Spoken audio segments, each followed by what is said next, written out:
Shalom, selamat pagi pendengar Blessing Morning yang terkasih. Kita akan merenungkan firman Tuhan sebelum kita memulai kegiatan kita pada hari ini. Firman Tuhan terambil dari kitab Injil Yohanes pasal yang ke-21 ayat 1 sampai 4. Nanti Ibu Emma yang akan membacakannya. Yohanes pasal 21 ayat 1 sampai 4. Kemudian Yesus menampakkan diri lagi kepada murid-muridnya di pantai Danau Tiberias, dan ia menampakkan diri sebagai berikut. Di pantai itu berkumpul Simon Petrus, Thomas yang disebut Didimus, Natanael dari Kana yang di Galilea, anak-anak Zebedeus, dan 2 orang muridnya yang lain. Kata Simon Petrus kepada mereka, "Aku pergi menangkap ikan." Kata mereka kepadanya, "Kami pergi juga dengan engkau." Mereka berangkat lalu naik ke perahu. Tetapi malam itu mereka tidak menangkap apa-apa. Ketika hari mulai siang, Yesus berdiri di pantai. Akan tetapi murid-murid itu tidak tahu bahwa itu adalah Yesus. Amin.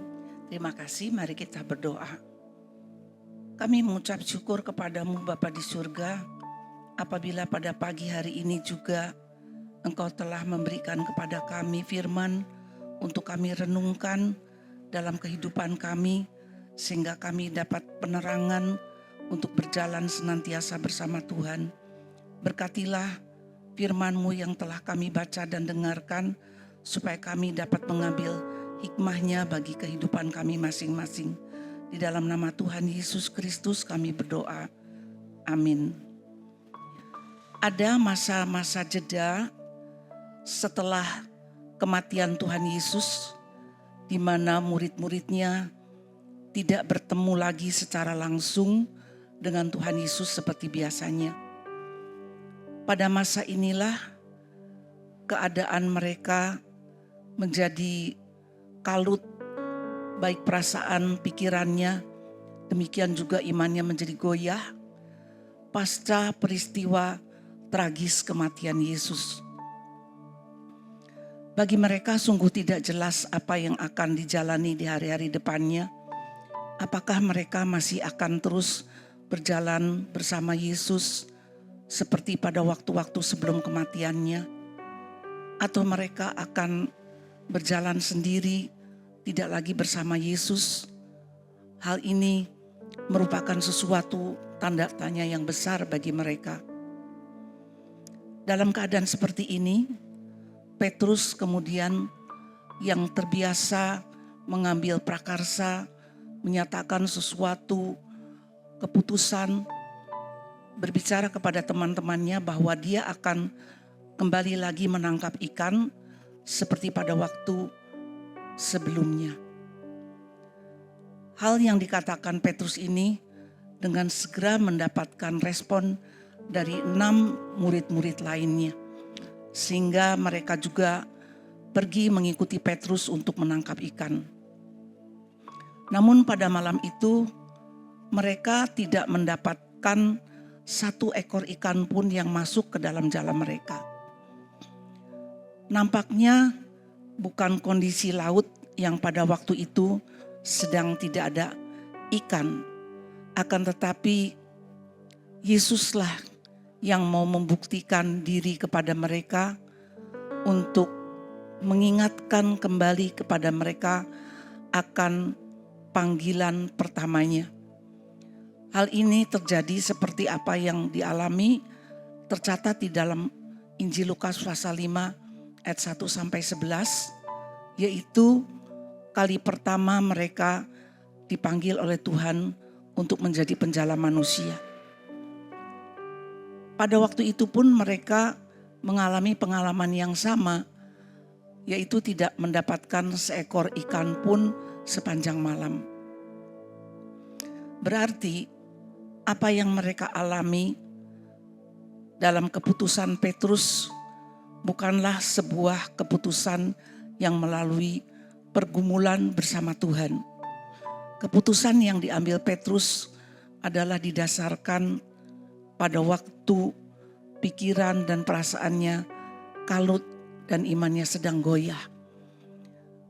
Mungkin di dalam kehidupan kita pun bisa terjadi hal yang demikian. Ketika perasaan kita dan pikiran kita mengatakan bahwa Tuhan itu jauh.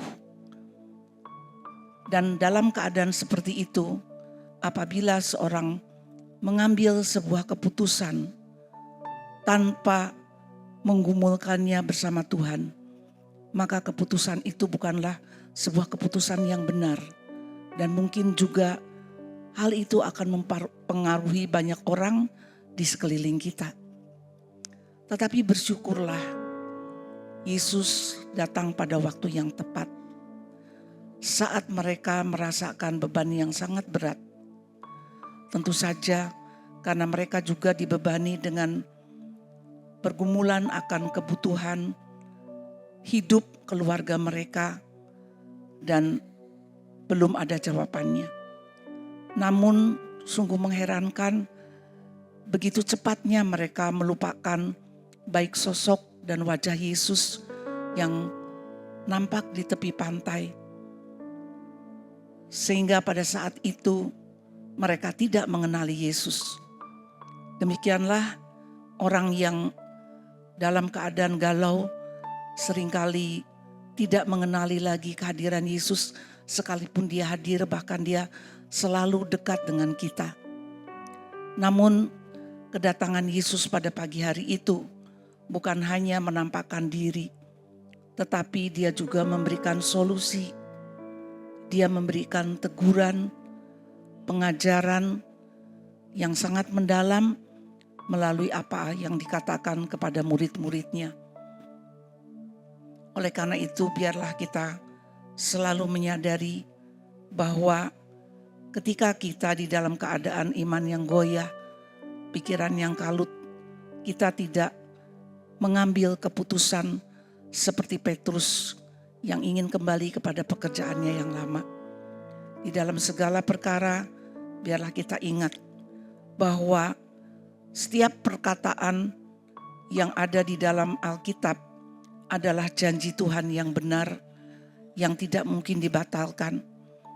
Tuhan ingin supaya kita tetap percaya kepadanya, bahwa Dia tidak pernah meninggalkan kita sedetik pun. Mari kita berdoa. Terima kasih Tuhan, firman-Mu telah mengingatkan kami bahwa sekalipun Engkau sudah bangkit, tetapi Engkau selalu melihat, Engkau selalu memantau kehidupan kami. Ampuni apabila kami seringkali dipengaruhi oleh pikiran, perasaan, oleh keadaan kami dalam kehidupan yang penuh dengan pergumulan.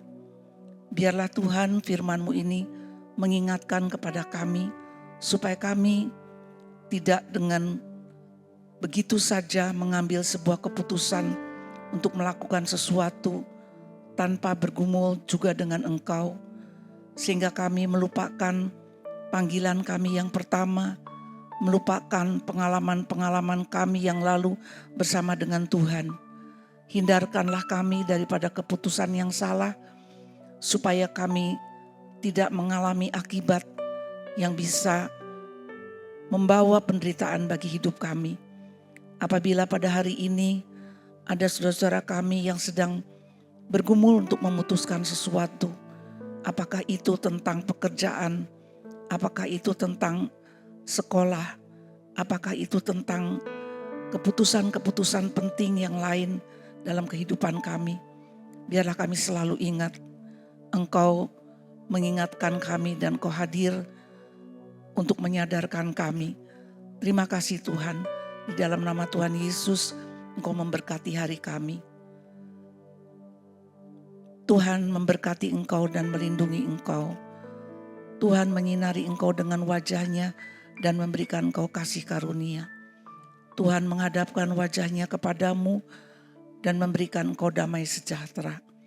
Kiranya rahmat, anugerah dari Allah Bapa, kasih daripada Tuhan Yesus Kristus, dan penyertaan dari Allah Roh Kudus senantiasa menyertai kita sampai selama-lamanya.